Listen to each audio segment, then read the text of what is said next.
தாய் தமிழ் உறவுகளுக்கு வணக்கம். திமுக முன்னாள் அமைச்சர் அதிமுகவில் இணைகின்றார். திமுக முன்னாள் அமைச்சர் அதிமுகவில் இணைகின்றார் என்ற தலைப்பில் இந்த காணொளியை காண்கிறோம்.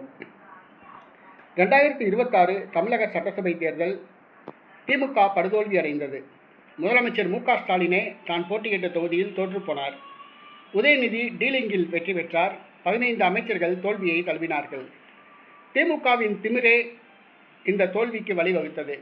தற்பொழுது கொங்கு மண்டலத்தில் திமுக வெற்றி பெற வேண்டும் என்பதற்காக செந்தில் பாலாஜி நியமிக்கப்பட்டார். ஆனால் கொங்கு மண்டலத்திலும் திமுக படுதோல்வி அடைந்தது. கொங்கு மண்டலத்தில் கோஷ்டி பூசல் செந்தில் பாலாஜிக்கு ஒரு அச்சத்தை ஏற்படுத்தியுள்ளது.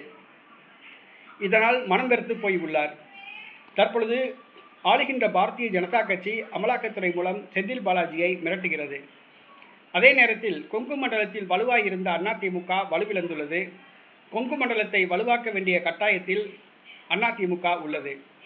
எடப்பாடி பழனிசாமி செந்தில் பாலாஜி அவர்களை அதிமுகவுக்கு மீண்டும் கொண்டு வர முயற்சி மேற்கொண்டுள்ளார். செந்தில் பாலாஜி ஏற்கனவே அவர் அதிமுகவில் இருந்தவர். செல்வி ஜெயலலிதா அமைச்சரவையில் அமைச்சராக இருந்தவர். தற்பொழுது திமுகவில் உள்ளார்.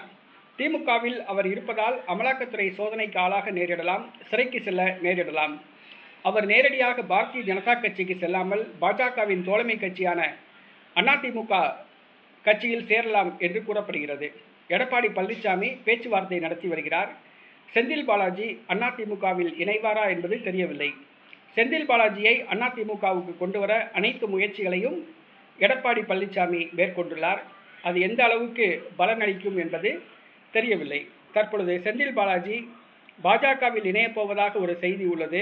அதிமுகவில் இணையப்போவதாகவும் செய்தி உள்ளது.